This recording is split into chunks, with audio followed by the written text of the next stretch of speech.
Hermanos, muy buenas noches. ¿Cómo están? ¿Cansados? Qué lindo himno. Ese himno, último himno que cantamos, ¿verdad? Su gracia es mayor, mis culpas son muchas, su misericordia del Señor es realmente increíblemente maravillosa. Así que vamos a acercarnos al Señor en oración, agradeciendo por su gracia, por su misericordia. Oremos, amados hermanos. Bendito Padre eterno, te damos gracias, oh Señor, por esta oportunidad que tú nos das de estar en este lugar con el propósito, Señor, de seguir aprendiendo tu palabra, las maravillas de tu ley, oh Señor.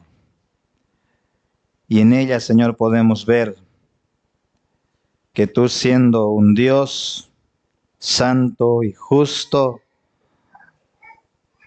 has perdonado nuestros pecados, Padre. Pecados indecibles. Señor, tú nos has perdonado. Siendo omnisciente, sabiendo y conociendo nuestra maldad y la profundidad de nuestra maldad, tú decidiste, Señor, amarnos, perdonarnos, tomarnos, Señor, como tu pueblo, como tus hijos. Y qué precioso evangelio es ese, Señor. Gracias por la obra de tu Hijo Jesucristo en la cruz del Calvario.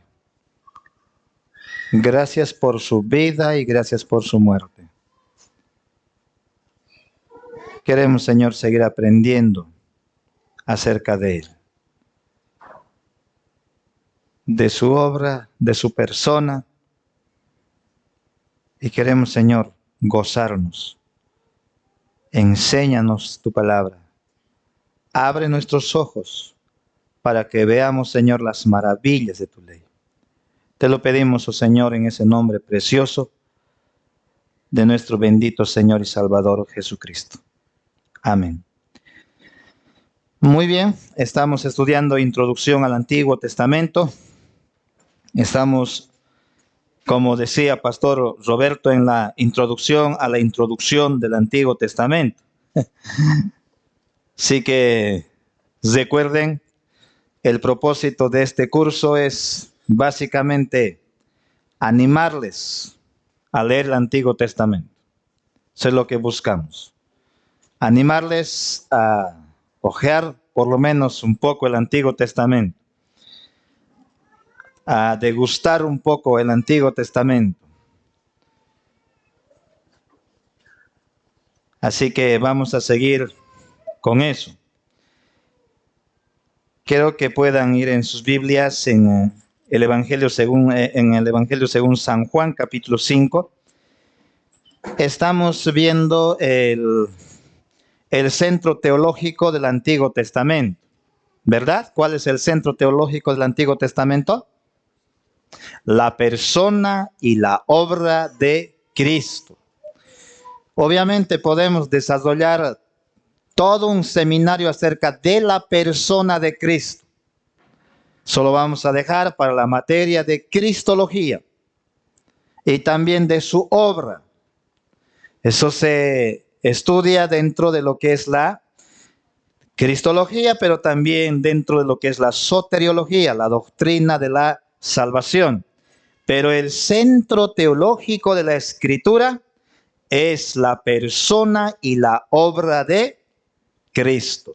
Así que esa frase, persona y obra de Cristo, resume por así decirlo, la cristología y la soteriología también.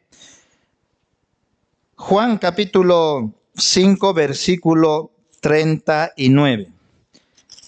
En este pasaje Jesús nos enseña justamente este asunto también que estamos afirmando. Vamos a coser un poquito más en esta noche.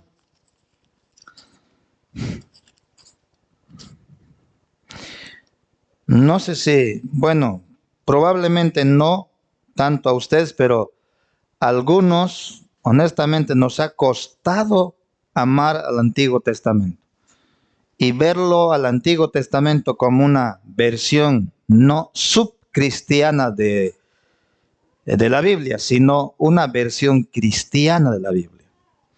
Digo versión cristiana, ¿por qué? Porque habla justamente de Cristo y es para los evangélicos. 5:39 y 40. Dice así este pasaje: escudriñáis las escrituras porque a vosotros os parece que en ellas tenéis vida eterna. Y el Señor dice, las escrituras dan testimonio de mí. Ese mí, ¿a quién se refiere? ¿A quién se refiere? A Jesucristo, a la persona y a la obra de Jesucristo, porque en la persona y en la obra de Cristo es que nosotros tenemos la vida. Así que las escrituras dice que dan testimonio. Esa palabra es importante ahí, testimonio. La palabra testimonio en griego, ¿cómo es? Algunos ya conocen. ¿Cómo? ¿Ya? ¿Cómo es en griego el testimonio, Pastor Roberto? Sí, en griego. Mártir, ¿verdad? Martureo. O sea, eso no es, digamos, cualquier testigo. Eso es un testimonio oficial, es un testimonio formal, es un testimonio legal. No se olviden, ayer hemos dicho que Dios tiene una relación de pacto con el hombre y hay un documento formal de eso y eso es la Biblia. Así que la Biblia es un testimonio legal, es un testimonio infalible, es un testimonio inexante, es un testimonio formal. Así como un documento, ¿verdad?, de compra y venta de una propiedad, del auto, puede ser de una casa, hay un documento formal, ¿verdad? Es algo así. Dice, es un testimonio. La Biblia está dando testimonio, está testificando. Es testamento. Es un testamento que testifica, dice, formalmente acerca de mí. Ahí está claramente establecido que Cristo es el centro teológico del Antiguo Testamento. Otra vez, no nos estamos inventando. Está enseñando eso las Escrituras, ¿verdad? Dice el Señor con absoluta claridad, las Escrituras. Muy bien. En el versículo 40, el Señor dice a las personas a quienes se dirigen, no queréis venir a mí de quien habla las Escrituras, para que tengáis vida.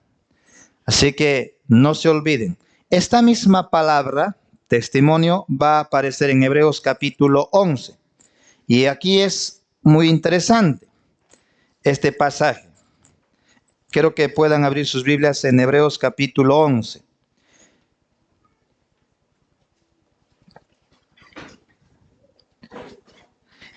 En este pasaje de Hebreos capítulo 11, nosotros vamos a ver una lista de los hombres llamados los héroes de la fe. Y después de esta lista aparece el capítulo 12. Bueno, después de 11 viene 12. Y en este capítulo, versículo 1, Hebreos 12:1 dice así: por tanto, dice, nosotros también, en un sentido más específico, esa palabra nosotros estaría haciendo referencia a los cristianos judíos, a los cristianos hebreos. Nosotros también, dice, teniendo en derredor nuestro tan grande nube de testigos. No dice que tenemos una gran nube de ejemplos. Mucha gente, digamos, ve a esa lista, ¿verdad?, como ejemplos y simplemente unos simples ejemplos.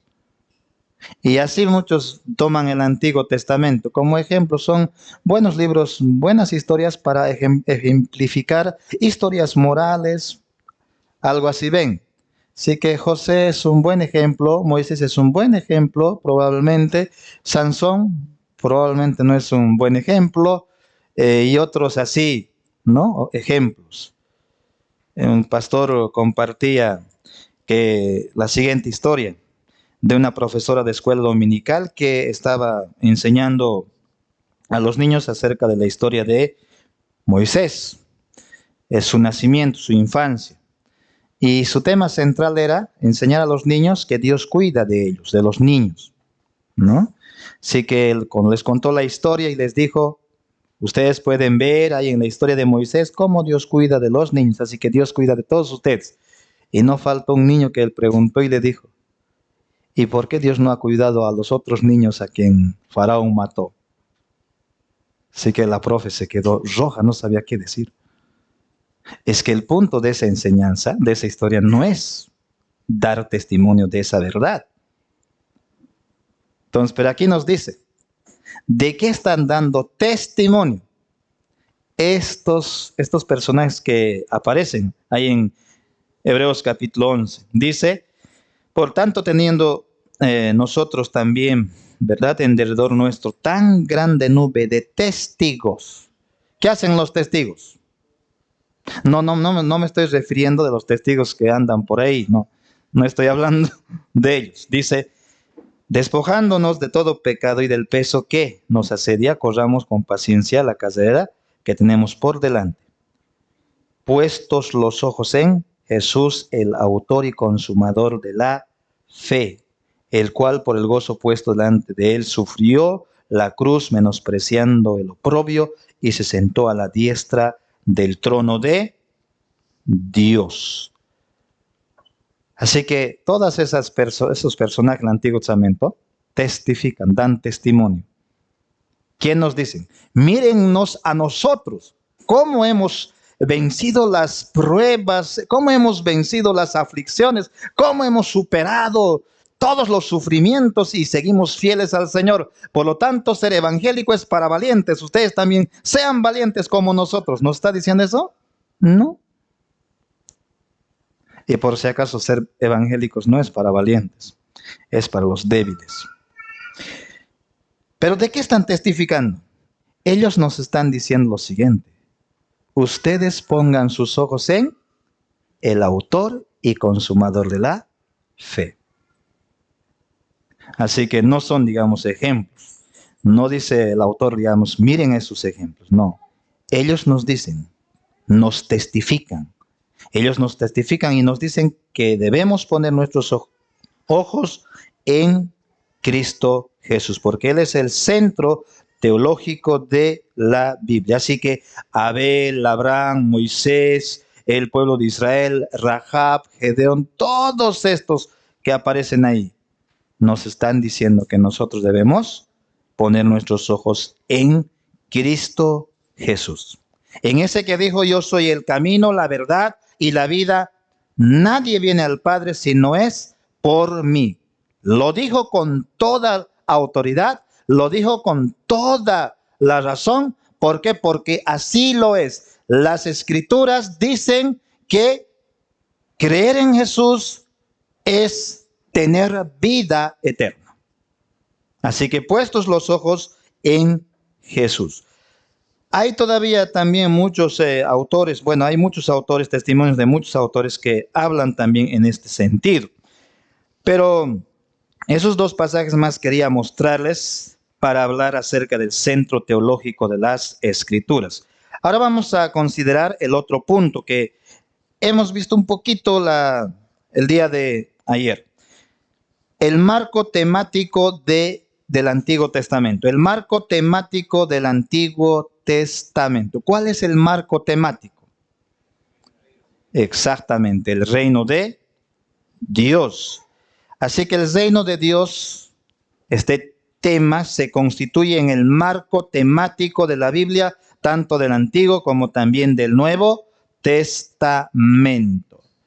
Este tema del reino de Dios comprende y abarca en realidad todos los demás temas que se encuentran en las Sagradas Escrituras, desde la nueva creación, incluyendo los pactos, la ley, los profetas, incluyendo todo en realidad. Está dentro de este marco temático. El tema de la redención, todos esos temas en realidad.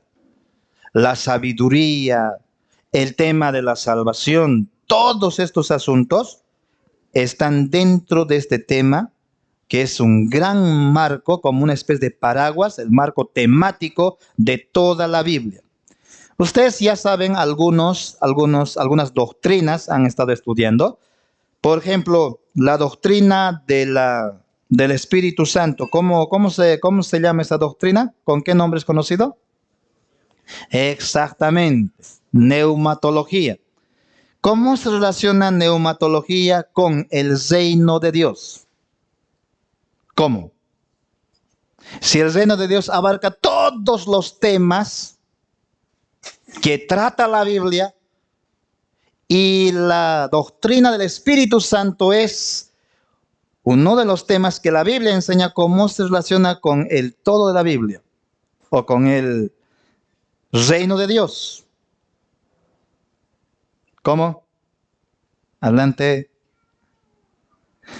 Podemos decir que la doctrina del Espíritu Santo, o sea, es el poder que opera dentro del reino de Dios.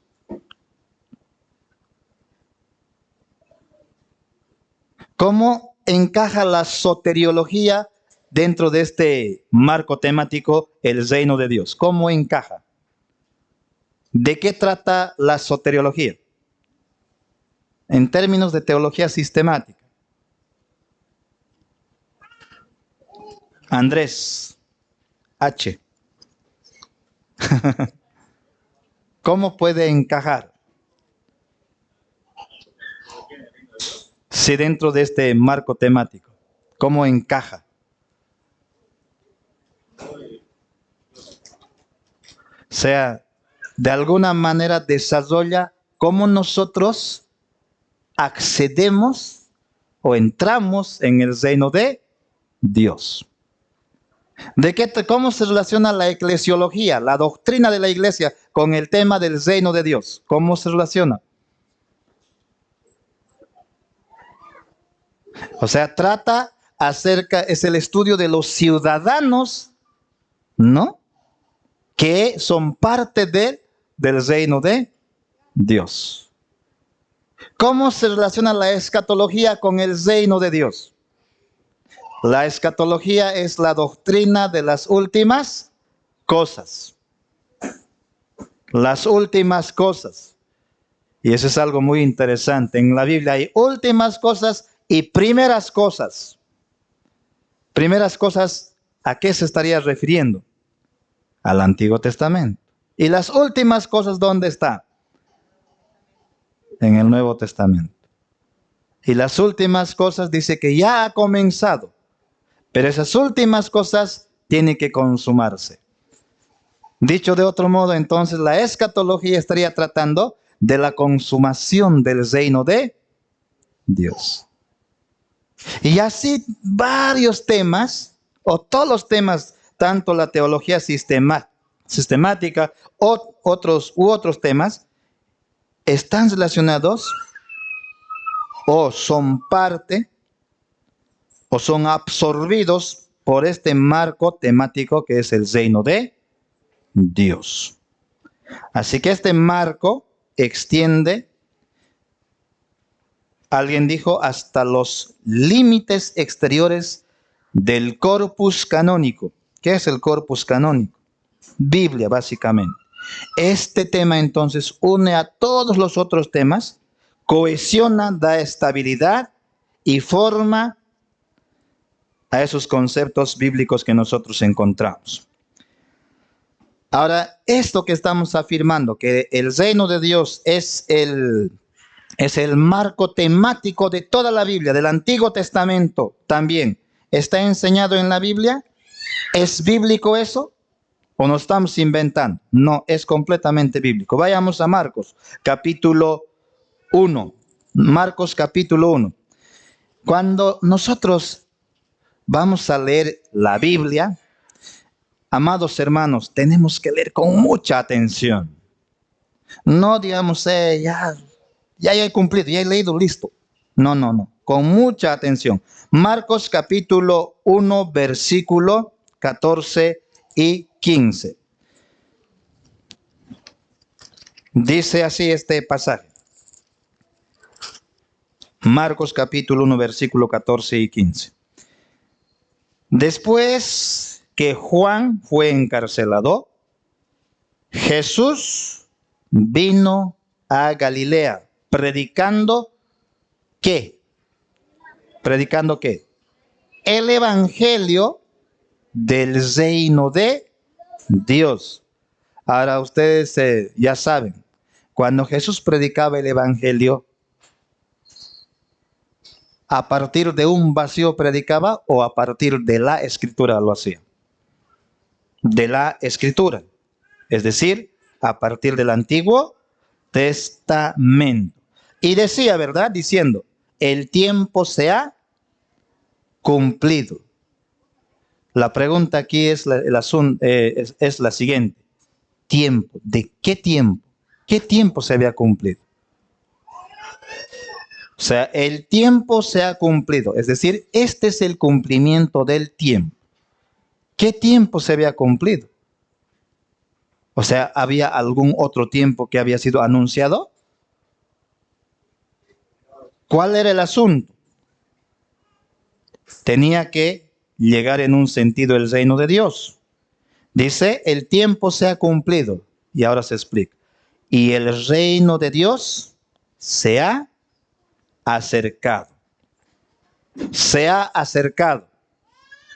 Esa es una palabra muy importante. No dice que sea consumado. El reino de Dios se ha acercado. Bueno, podemos hablar bastante de esta doctrina, de este tema, pero vamos a dejar ahí. Dice, el reino de Dios se ha acercado. Por lo tanto, arrepentíos y creed en el evangelio. Así que el Señor ha estado hablando acerca de esta doctrina o acerca de este tema, el reino de Dios, durante su ministerio, pero no solamente durante su ministerio, sino también después de su resurrección. Quiero que puedan ir al libro de Hechos, capítulo 1, versículo 3. Así que el Señor ha estado predicando acerca del reino de Dios. Juan el Bautista también lo estaba haciendo. Pero el Señor Jesucristo, aún después de su resurrección, Él seguía hablando acerca de este asunto durante ese lapso de 40 días entre su resurrección y su ascensión. Hechos capítulo 1, versículo 3, dice así. A quienes también después de haber padecido y se presentó vivo con muchas pruebas indubitables, apareciéndoles durante 40 días y hablándoles acerca del reino de Dios. Allí nosotros podemos ver entonces este asunto. Y hemos hablado del apóstol Pablo, que había desarrollado todo un programa acerca de este asunto, del reino de Dios, y él enseñaba a partir de las escrituras este asunto entonces del reino de Dios. Ese es entonces el marco temático de toda la escritura, el reino de Dios. Ahora, hablando un poquito más acerca de este asunto, ¿qué es el reino de Dios? ¿Qué es el reino de Dios? ¿Alguien sabe qué es el reino de Dios? ¿Qué es el reino de Dios? Una hermana en una ocasión escuchó y dijo, el reino de Dios es la segunda venida de Cristo. Así que todos los pasajes que hablan del reino de Dios están hablando de la segunda venida de Cristo, algo así entendió. Hermana, adelante.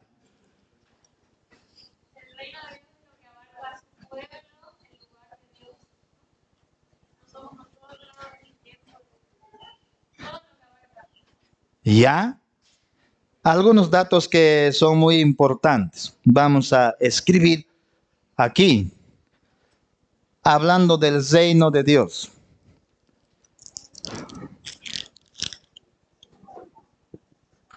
Reino de Dios. La palabra reino, ¿qué quiere decir? Imperio, dominio, autoridad. Pero vamos a hablar en términos de imperio. Para que haya un imperio, para que haya un reino, ¿qué tiene que haber? ¿Qué tiene que haber en primer lugar? Tiene que haber un...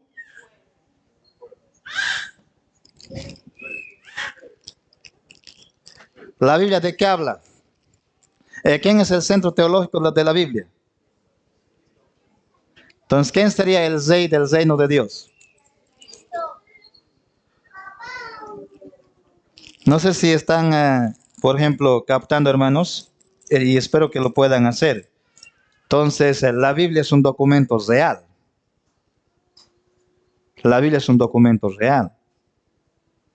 O sea, la Biblia es un documento de un emperador. Y habla de un emperador. Nosotros no estamos de acuerdo con eso, ¿verdad? Nosotros no queremos emperadores. No queremos, digamos, a un monarca. Nosotros estamos acostumbrados, ¿verdad? Desde la parte más norte de nuestro continente hasta la parte más, hasta la parte sur más ahí, hasta los confines de la tierra, dijo alguien. No nos gusta, digamos, el tema del reino, ¿no? Monarca. Nosotros vivimos en un contexto de democracias, en donde el pueblo es la autoridad. Hay una frase que quizás han escuchado. La voz del pueblo es la voz de... Así piensa. Nosotros no estamos de acuerdo con eso. Nosotros tenemos una voz. Y esa voz es la voz de nuestro rey. Y esa voz es la voz de Dios. Así que tenemos un rey. Para que haya un rey no tiene que haber un rey. Y entonces, ese rey es Cristo. Cristo. Dios había prometido a través de todo el Antiguo Testamento que vendría un rey. Y ese rey tiene que ser del linaje de David, de la tribu de Judá. Y Jesús aparece en el Nuevo Testamento diciendo que Él es el rey, el Mesías. Entonces tendría que probar, ¿verdad? Tendríamos que hacer un examen de ADN a Jesús para probar que de verdad Él es el rey de la tribu, del linaje de David, de la tribu de Judá. Tenemos un examen de ADN en el Nuevo Testamento que confirma fehacientemente eso, ¿sí o no? ¿Dónde está? En alguna parte, ¿no? Ahí. Exactamente, Mateo capítulo 1. Esa genealogía funge como una especie de examen de ADN que demuestra, que comprueba que Jesús es el Mesías que dice ser del linaje de David, de la tribu de Judá. Exactamente. Ahí está la genealogía. Si alguien duda, que revise el examen de ADN, ahí lo tiene. ¿Verdad? Entonces, para que exista un reino tiene que haber un rey, Cristo. Pero también tiene que haber un pueblo. Tiene que haber un pueblo. Ahora, ¿hay un pueblo o no hay pueblo? ¿Cómo se llama el pueblo? ¿Cómo se llama? ¿Cómo se llama el pueblo? Exactamente. Iglesia. se llama iglesia. En el Antiguo Testamento, ¿cómo se llamaba? Iglesia también. Iglesia también. Este pueblo que se llama iglesia, en el Antiguo Testamento estaba compuesto ¿por quiénes? ¿Por quiénes? ¿Por todos los israelitas? ¿Por algunos israelitas? ¿Por quiénes?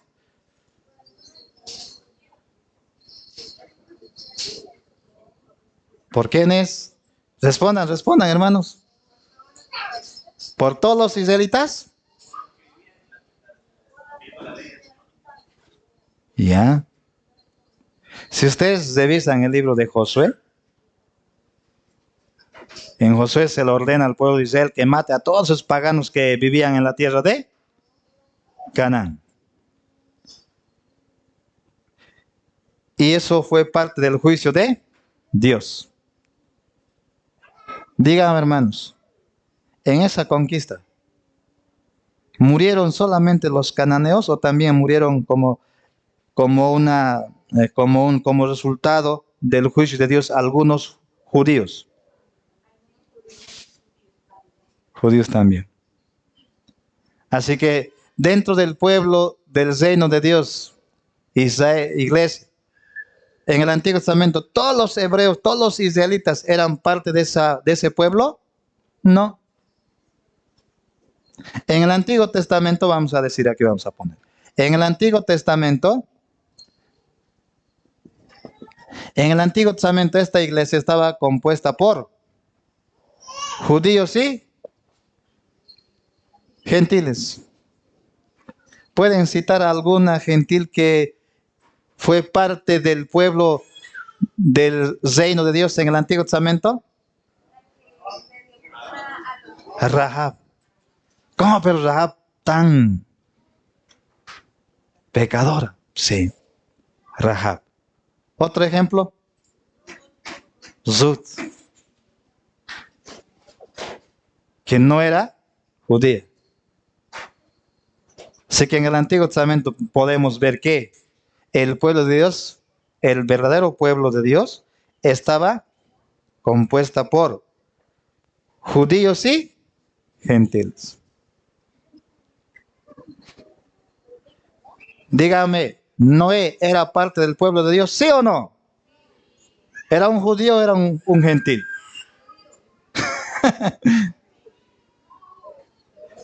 O sea, ustedes se recuerdan que en el Antiguo Testamento había circuncisión, ¿verdad? ¿Sabe? Y los que pertenecían al pueblo de Israel eran circuncidados físicamente. Pero todos los circuncidados eran de verdad parte del pueblo de Dios. No.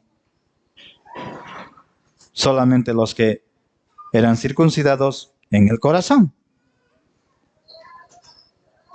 A veces nosotros creemos que la circuncisión del corazón, eso es parte del Nuevo Testamento, pero ya está en el Antiguo Testamento y el Nuevo Pacto ya está en Deuteronomio en realidad mencionado. Pero vamos a llegar a ese punto un poco más adelante. Así que cuando llegamos al Nuevo Testamento, el pueblo de Dios está compuesto por judíos y gentiles. Aquí hay algunas diferencias. Probablemente en el Antiguo Testamento entre los judíos habían más. Y en el Nuevo Testamento los gentiles son más. Así que ahí está. El pueblo del reino de Dios. ¿Qué más tiene que haber para que exista un reino?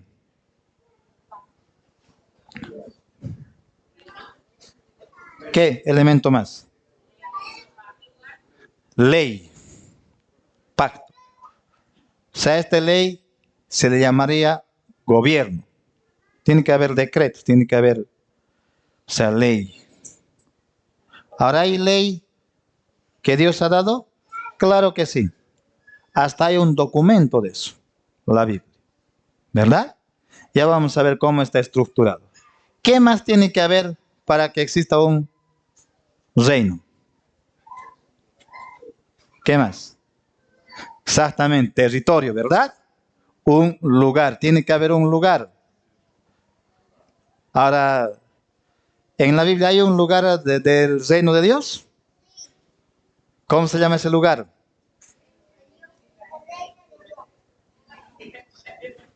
¿Cuál es el territorio de donde se desarrolla el reino de Dios? Harán, Jerusalén, ya. A Adán se le dijo que llene el mundo con el reino de Dios. A Abraham se le dijo que heredaría Canaán, esa tierra que fluye leche y miel. Y que se pueda extender desde ahí el reino de Dios. Pero el territorio, el lugar del reino de Dios es toda la tierra. A Abraham se le prometió, hablando del lugar del territorio, solamente ese pedazo de tierra, o todo el mundo.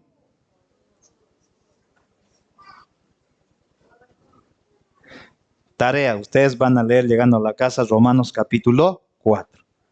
Y ahí se dice que Abraham es heredero del mundo.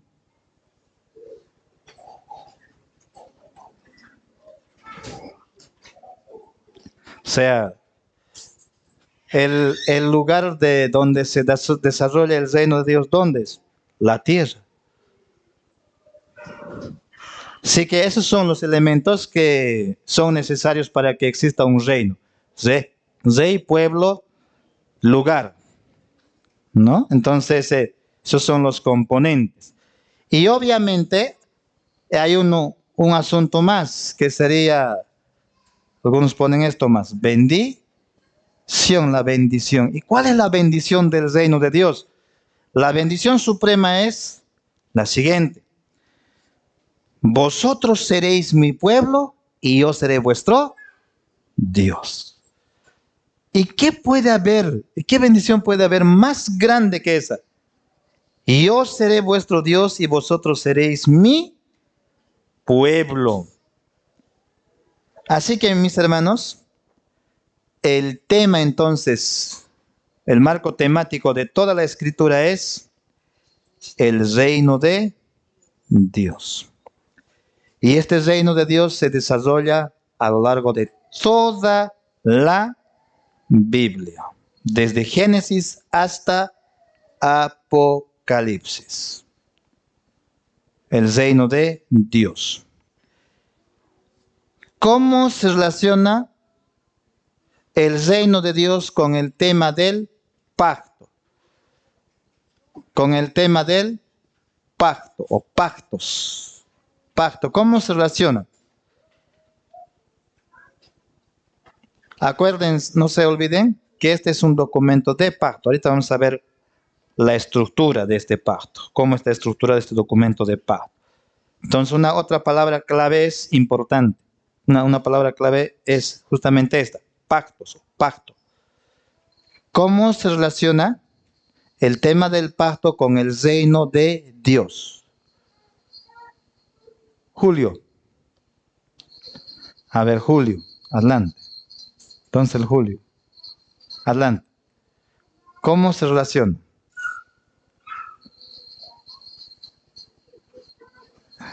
A ver. Digamos, tú eres el rey, ¿no ves? Entonces eres el rey, tienes tu corona. Imagínate que tienes una corona así, no de espinos. Tienes una corona. Como hemos dicho, tienes también un pueblo, ¿verdad? Tienes un pueblo, tienes un lugar y quieres que todos, digamos, estén bien. ¿Cómo tú, digamos, vas a administrar ese reino que tienes? ¿Cómo administrarías? Exactamente. ¿Cómo administras al reino? Por medio del pacto. ¿Y cómo administra, digamos, por ejemplo, un presidente de un país? Pactos, por medio de pactos. ¿Cómo tratas a tus enemigos? Pacto. ¿Cómo tratas a tus amigos? Pacto. O sea, por medio del pacto. Así que, ¿cómo se relaciona el tema del pacto con el reino de Dios? Es la manera como se administra este pacto. Ley. O sea, a través de los pactos. Hemos dicho que la Biblia tiene un centro teológico, Cristo, su persona y su obra. Hay un marco temático, el reino de Dios, pero también tiene una estructura pactual la Biblia. Tiene una estructura pactual. ¿Tienen preguntas hasta aquí? ¿Algunas preguntas? ¿Todo se entendió?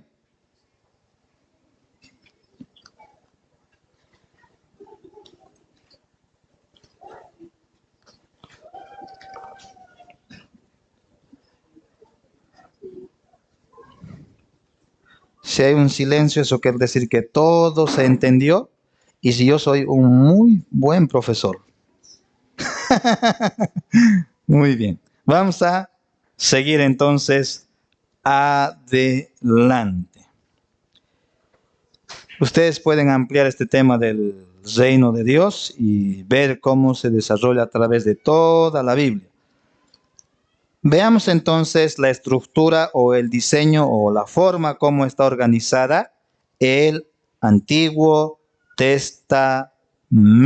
Hemos considerado hasta aquí que el Antiguo Testamento trata sobre Jesús y su reino. Adelante, hermano.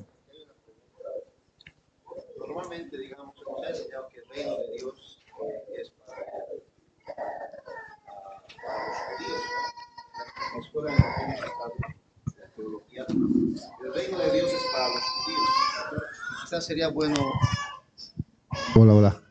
Que el reino de Dios es para los judíos, y quizás sería bueno aclarar eso, porque aquí hay varios hermanos que salieron de esa escuela, y que el reino de los cielos es para los gentiles, y que existe otro reino todavía, como dicen ellos, que son para aquellos que realmente están pasando que como por fuego.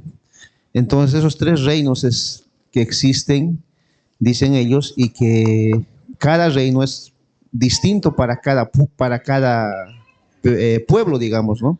Entonces quería preguntar si nos puede aclarar tal vez eso, si es así, o es que existe un solo reino, o son tres reinos, o cuántos reinos existen y todo aquello para todos nosotros.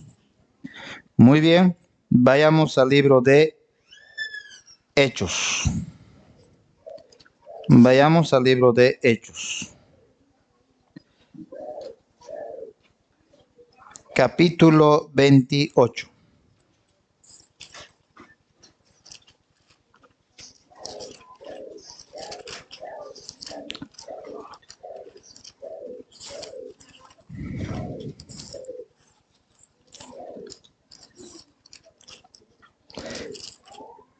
El apóstol Pablo era un apóstol llamado por Dios con un ministerio muy especial. ¿A quién es? ¿A quién es? Muy bien. Con eso en mente vamos a leer Hechos capítulo 28, versículo desde el 28 hasta el 31. Sabed, dice, pues, que a los gentiles es enviada esta salvación de Dios, y ellos oirán. Y cuando hubo dicho esto, los judíos, dice, se fueron, teniendo gran discusión entre sí. ¿Cómo puede ser esto así? Luego dice, y Pablo permaneció 2 años enteros en una casa alquilada y recibía a todos los que a él venían. Imagino que había algunos judíos también en esos todos que venían a él. Y predicando el reino de Dios y enseñando acerca del Señor Jesucristo abiertamente y sin impedimento. O sea, ahí nosotros podemos ver claramente que el reino de Dios incluye o es para judíos y para gentiles. Ahora esa pregunta, en otro sentido, solo es válida si nosotros creemos que Dios tiene varios pueblos. Si Dios tiene, digamos, varios pueblos, un pueblo en el Antiguo Testamento, otro pueblo en el Nuevo Testamento, otro pueblo, digamos, entre esos gentiles y judíos, ¿verdad? Los samaritanos. Si el asunto es así, la pregunta, digamos, tendría un sentido.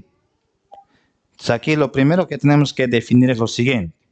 Dios tiene, desde Génesis hasta Apocalipsis, un solo pueblo o tiene varios pueblos. Si tiene varios pueblos, entonces tendría que tener varios planes para cada uno de esos pueblos, ¿verdad? Pero si hay un solo pueblo, entonces hay un solo reino de Dios, que también se llama el reino de los cielos. ¿Tiene varios pueblos o uno solo? Exactamente, uno solo. Ahí está Abel, Set, y luego vienen los miembros del pueblo de Dios. Ahí está en una lista en el capítulo 5 de Génesis. Noé. Después de Noé, ¿quién viene? Claro, Abraham. Pero antes de Abraham,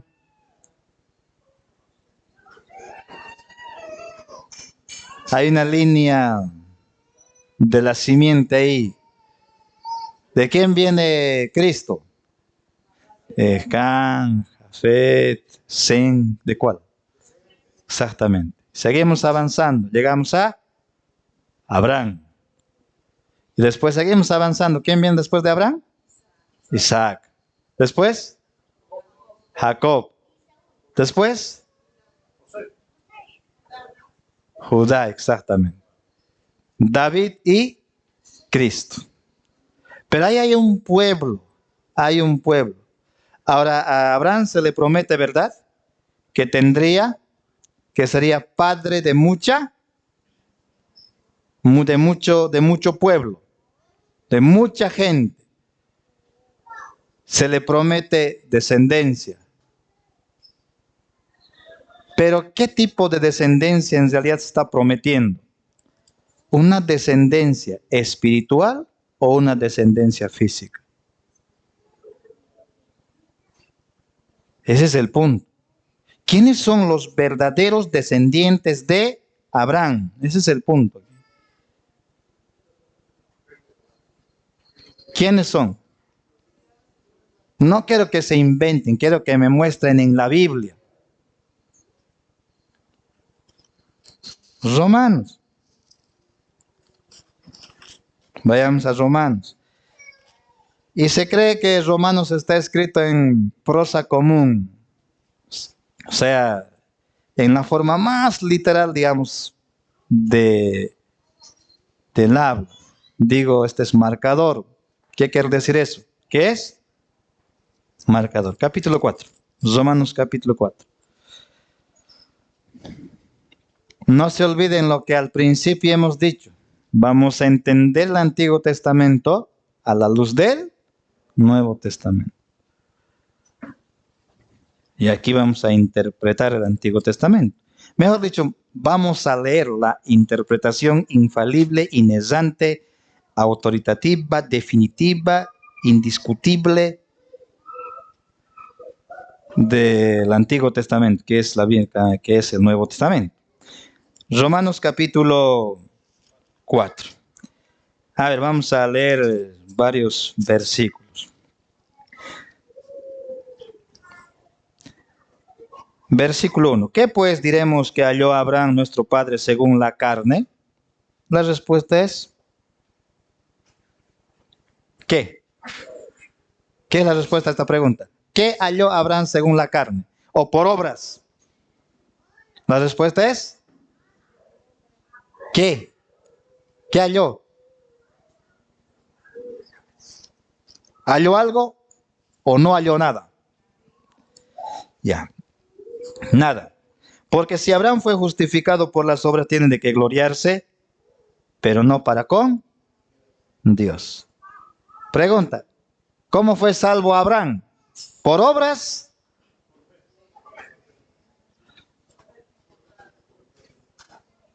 ¿Por su fe? ¿O por fe en quién? En la simiente o en el simiente. No por obras, dice. Porque ¿qué dice la Escritura? Pregunta. Y hay una elipsis ahí obvia, ¿verdad? Dice. La Escritura dice que creyó Abraham a Dios y le fue contado por justicia. Creyó algo que Dios le dijo a Abraham. ¿Y qué le dijo Dios a Abraham? Que de él vendría el Salvador, el simiente. Este que heriría o aplastaría la cabeza de la serpiente. Seguimos leyendo.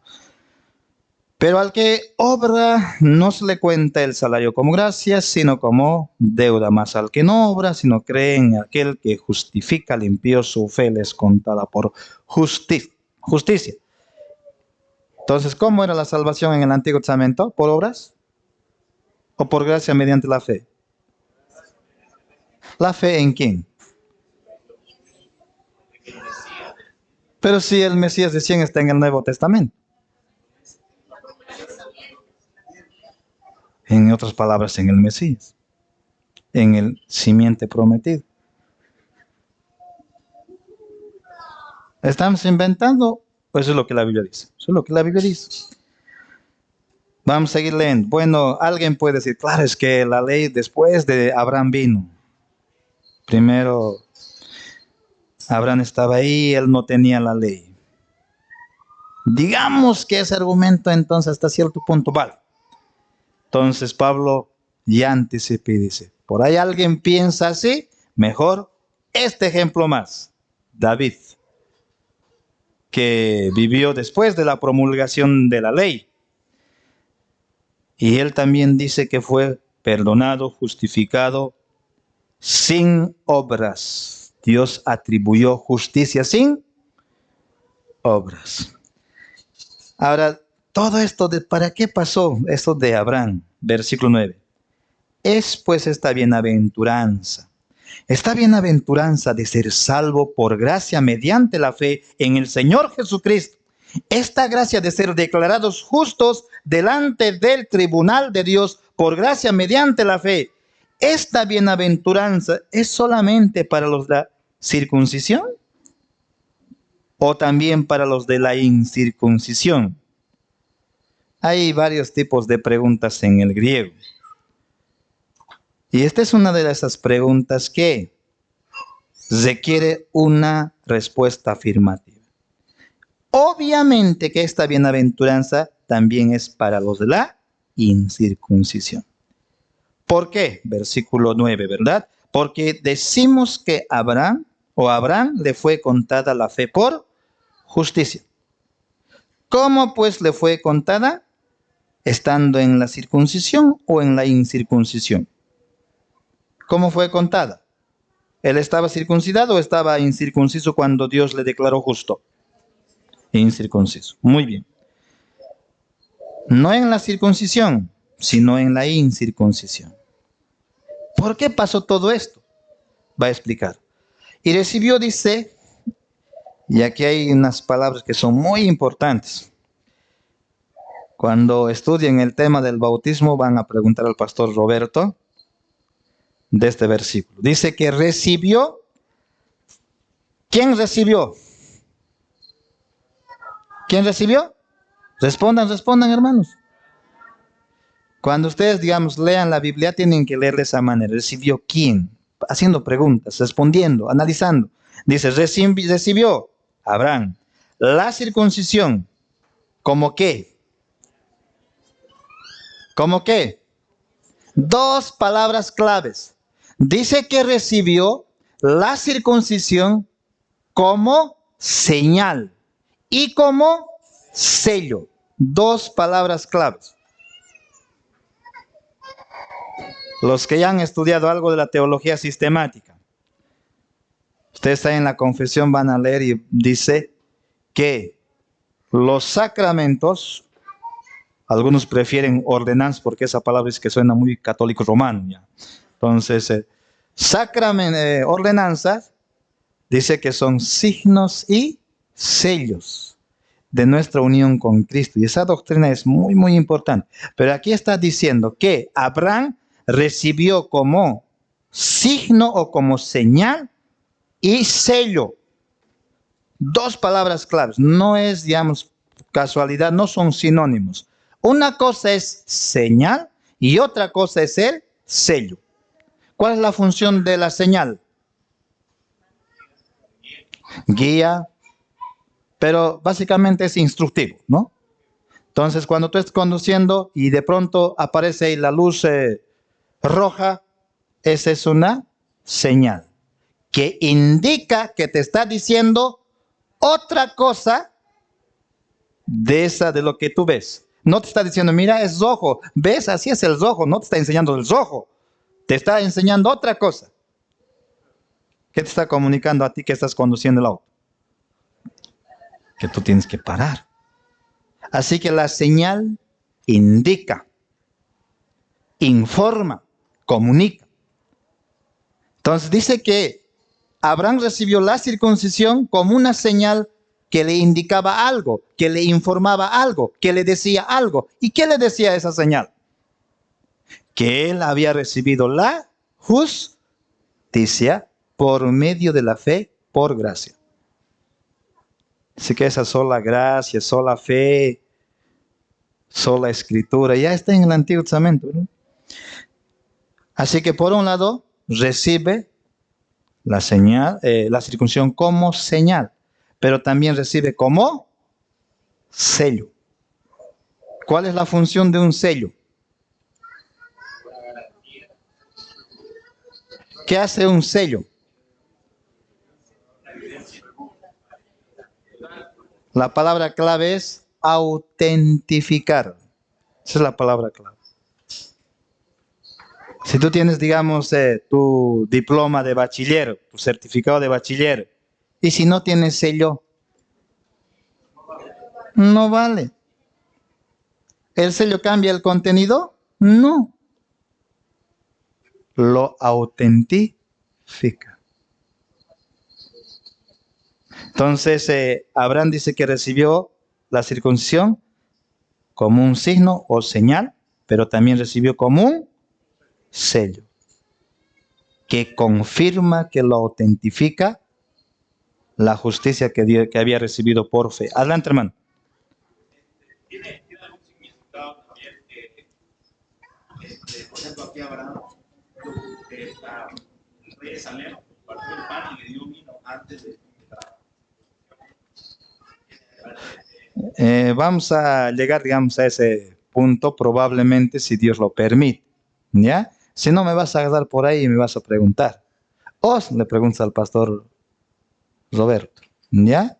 Entonces vamos a seguir avanzando. Así que, ¿qué había sido la circuncisión?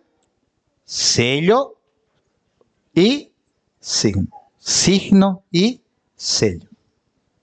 No es sello o señal, no. Es signo y sello, ¿no? Signo y sello. Seguimos. Recibió. Y miren lo que dice después. Hermenéutica, histórica, gramatical. Ya. Dice así. Como signo, como sello de la justicia, pero también, ¿verdad? Como sello de la justicia que tuvo estando aún incircunciso. Para. ¿Qué indica la palabra para?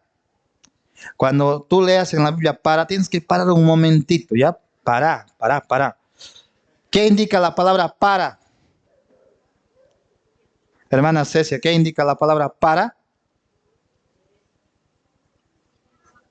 Propósito, que allí hay un propósito. ¿Para qué? Dice así. Para que fuese conforme a lo prometido en Génesis capítulo 12. Para que fuese Padre de todos los creyentes, ¿qué dice? No circuncidados. Entonces, ¿padre de quién es entonces? De verdad es Abraham. ¿Padre de Judas? ¿Es padre de Judas Abraham? En un sentido carnal, sí, porque de ahí viene. Pero en el sentido verdadero, en el sentido espiritual, ¿es padre de Judas Abraham? Aunque por sus venas corran sangre de Abraham, Señor lo dijo, del maligno eres. ¿Quién era su papá de Judas? ¿Quién era su papá de Judas? El tío de Oruro. El tío de Oruro. Muy bien, ahí está. Entonces, Abraham es padre, dice, de todos los creyentes no circuncidados, a fin de que también a ellos le fue, o la fe les sea contada por justicia. Pero esos judíos cristianos, hijos del Señor, temerosos de Dios, que son circuncidados, ¿de ellos es padre Abraham? Sí. Y padre de la circuncisión, para los que no solamente son de la circuncisión, sino que también siguen las pisadas de la fe que tuvo nuestro padre Abraham antes de ser circuncidado. Yo creo que queda completamente claro que Dios tiene un solo pueblo,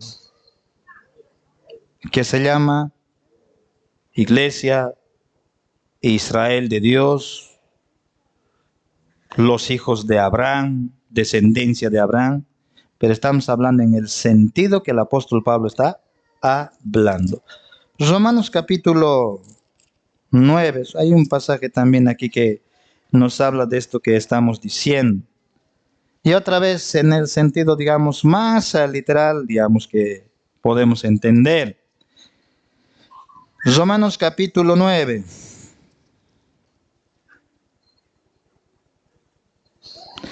Vamos a leer desde el versículo 3. Rápido. Porque deseara, dice Pablo, yo mismo ser anatema, separado de Cristo, por amor a mis hermanos. Pablo, explícate eso, que Judas también es tu hermano. Pablo explica. No estoy hablando en términos carnales, dice. Los que son de mis parientes según la carne. Por ellos dice que quiero dar. Pero luego dice que son israelitas, de los cuales son la adopción, la gloria, el pacto, la promulgación de la ley, el culto, las promesas, de quienes son los patriarcas y de los cuales según la carne vino Cristo, el cual es Dios sobre todas las cosas, bendito por los siglos. Amén. No que la palabra de Dios haya fallado, porque no todos los que descienden de Israel. ¿Quién era Israel? Eso, Jacob. No todos los que descienden de Israel son israelitas, ni por ser descendientes según la carne de Abraham, son todos hijos, sino que en Isaac te será llamada descendencia. Esto es, no los que son hijos según la carne son los hijos de Dios, sino los que son hijos según la promesa son contados como descendientes. Si avanzamos un poquito más y leemos el versículo,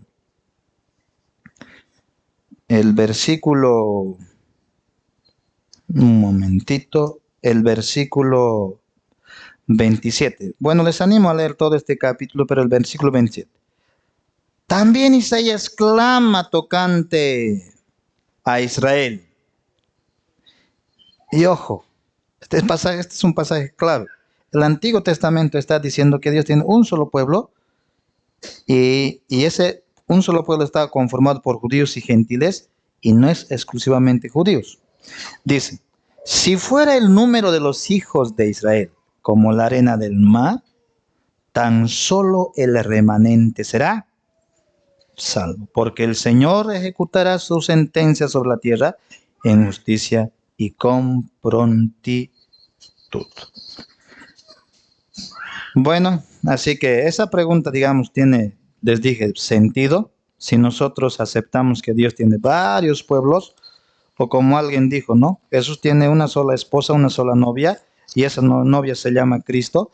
Ahora, si tiene varias novias, entonces, como que no estaría bien, ¿verdad? Entonces, tiene un solo pueblo, así que, y ese pueblo son los miembros del reino de Dios. Muy bien.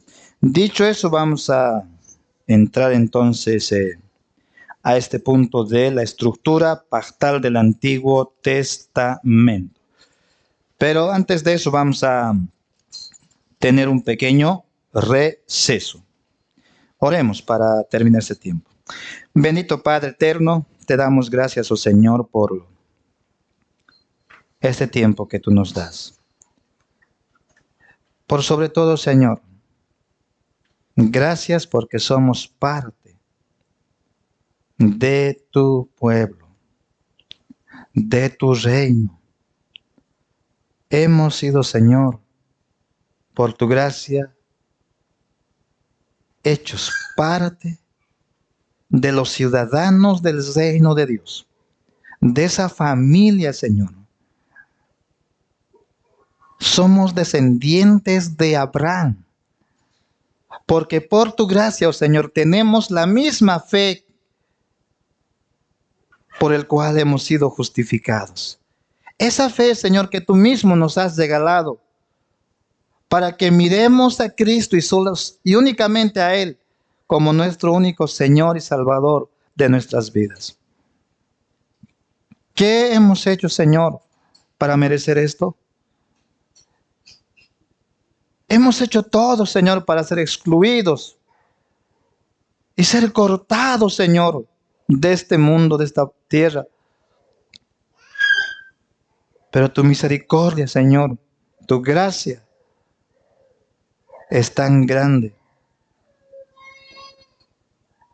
Señor, siendo dignos de tu desprecio hemos sido hechos hijos tuyos. Como dice, Señor, el salmista, nos has levantado del muladar y nos has hecho sentar con los príncipes de tu pueblo. Gracias, Padre amado, y gracias por mis hermanos. Bendice, Señor, sus vidas. Enséñanos aún más tu palabra y ayúdanos a amar a Cristo, porque en Él somos tu pueblo, el verdadero Israel. En Cristo Jesús oramos. Amén.